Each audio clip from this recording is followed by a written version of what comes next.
आप लोगों ने बहुत कॉमनली म्यूकरमाइकोसिस या ब्लैक फंगस के बारे में न्यूज़ पर या फिर अखबार में पढ़ा होगा। ये बहुत ही कॉमन बीमारी हो गई है आजकल। हम लोग आज म्यूकरमाइकोसिस के बारे में जानने की कोशिश करेंगे। म्यूकरमाइकोसिस एक तरीके का फंगस है जो हमारे नॉर्मल एनवायरनमेंट में भी मिलता है। ये जैसे किसी टेबल पर डस्ट पड़ी है या कहीं कोई कचरा कूड़ा है वहाँ पर कॉमनली मिलता है, लेकिन ये सीधा बॉडी में इन्फेक्ट नहीं करता है। म्यूकरमाइकोसिस का जो इन्फेक्शन है वो नॉर्मली उन पेशेंट्स में होता है जिनकी इम्यूनिटी कम है।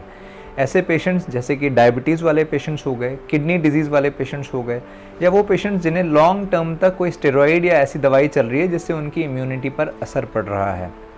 अब आपका सवाल ये होगा कि आजकल के टाइम में कोविड के दौरान इतने सारे म्यूकरमाइकोसिस या ब्लैक फंगस के पेशेंट्स क्यों मिल रहे हैं? दरअसल उसके कुछ कारण हैं।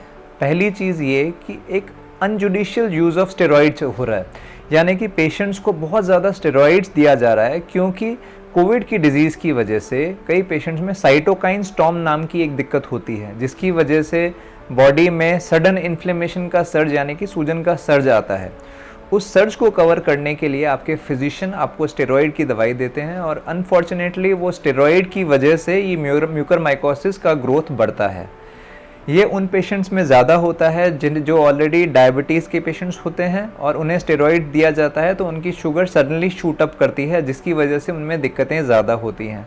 प्लस कुछ पेशेंट्स ऐसे भी होते हैं जिनमें पहले की बीमारी के बारे में पता नहीं हो, लेकिन वो अनडायग्नोस्ड डायबिटीज़ लेके चलते रहते हैं और उनमें स्टेरॉइड देने की वजह से सडनली बीमारी बढ़ जाती है या फ्लेयर अप हो जाती है।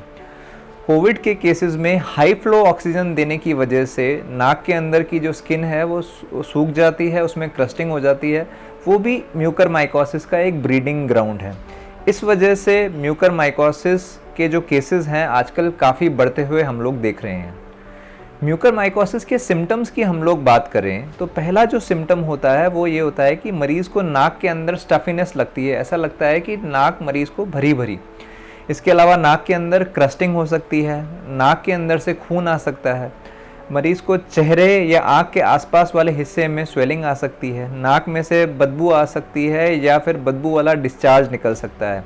ये सब ऐसे साइंस हैं जो हमें गाइड करते हैं कि मरीज़ को म्यूकरमाइकोसिस की शिकायत हो सकती है। कुछ केसेस में ये जो बीमारी है कॉम्प्लिकेटेड हो जाती है, जैसे कि बीमारी कभी कभार आँख में चली जाती है जिससे मरीज़ को देखने में दिक्कत होती है, धुंधला दिखाई देता है या फिर एक ही चीज़ डबल दिखाई देती है। ये भी कुछ साइंस हो सकते हैं म्यूकरमाइकोसिस के। कई बार कुछ केसेस में ये जो बीमारी है वो दिमाग के अंदर भी जा सकती है। उसके लिए भी बहुत सारे सिम्टम्स मरीज़ प्रेजेंट कर सकता है, जैसे कि दौरे पड़ना, घबराहट होना, चक्कर आना, मरीज़ को उल्टियाँ आना बार बार। तो ये सब कुछ सिम्टम्स हैं जिन्हें हमेशा हमें ध्यान रखना चाहिए, स्पेशली वो पेशेंट्स जो इनका या तो कोविड का इलाज हो चुका है या फिर जिनका ऑलरेडी कोविड का इलाज चल रहा है। म्यूकरमाइकोसिस के ट्रीटमेंट की हम लोग बात करें तो ये जो ट्रीटमेंट है दुनिया भर में एक ही तरीके से किया जाता है। पहली चीज़, क्योंकि म्यूकरमाइकोसिस एक फंगस है वो अंदर गलाव पैदा करता है, अंदर की हड्डियों को, मांस के टुकड़ों को ये गला सकता है।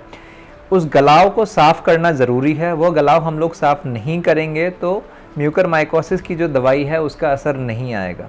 इस चीज़ को हम लोग मेडिकल टर्म्स में डेब्राइडमेंट बोलते हैं। डेब्राइडमेंट एंडोस्कोपिकली यानी कि दूरबीन की सहायता से किया जाता है और ये आपके जो नज़दीकी ईएनटी सर्जन है वहीं कर पाएंगे। एक बार बीमारी को निकाल दिया जाता है, उसके बाद माइक्रोस्कोपिक लेवल पर जो बीमारी बची हुई होती है, माइक्रोस्कोपिक लेवल पर जो स्पोर्स बचे हुए होते हैं, उन्हें ख़त्म करने के लिए मरीज़ को एंटी फंगल दवाइयाँ दी जाती है। उनमें सबसे ज़रूरी जो दवाई है वो है liposomal amphotericin B. Amphotericin B एक ही ऐसी दवाई है जिसका इस ब्लैक फंगस पर असर आता है, पर दिक्कत यह है कि एक तो ये एम्फोटेरिसिन बी का जो ट्रीटमेंट है काफ़ी महंगा है। एक मरीज़ को लगभग 50 के आसपास इंजेक्शन लगाए जाते हैं। 14 दिन तक मरीज़ का जो इलाज है वह चलता है। एम्फोटेरिसिन बी से कभी कभार मरीज़ की किडनी पर भी असर आ सकता है, पर वह असर हम लोग हॉस्पिटल सेटिंग में ही मरीज़ को एडमिट करके इंजेक्शन देते हैं तो हम लोग वो वाला असर को कवर कर पाते हैं।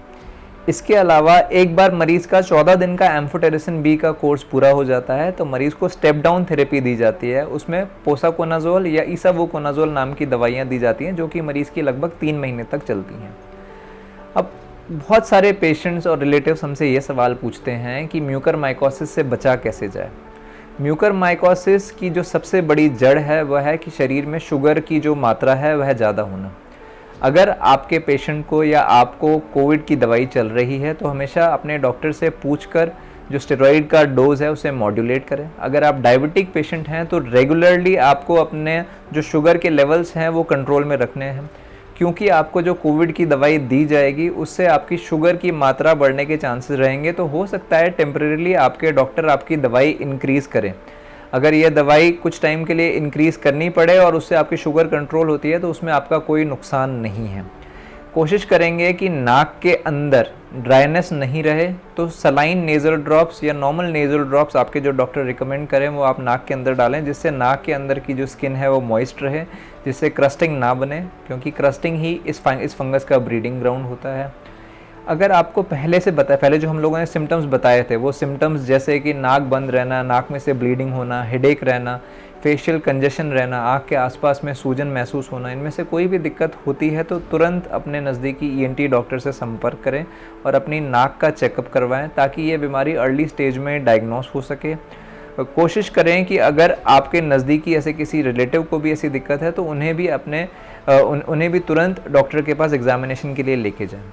यह बीमारी का ट्रीटमेंट संभव है, लेकिन जब तक हम लोग इस बीमारी को अर्ली स्टेज में नहीं पकड़ते हैं तो बीमारी के कॉम्प्लिकेशन होने की संभावना थोड़ी सी ज़्यादा है। आशा है आपको यह वीडियो पसंद आया होगा। हो सकता है अगर आपके म्यूकरमाइकोसिस के बारे में और कोई सवाल जवाब हैं तो आप हमें कमेंट सेक्शन में पूछ सकते हैं। Thank you.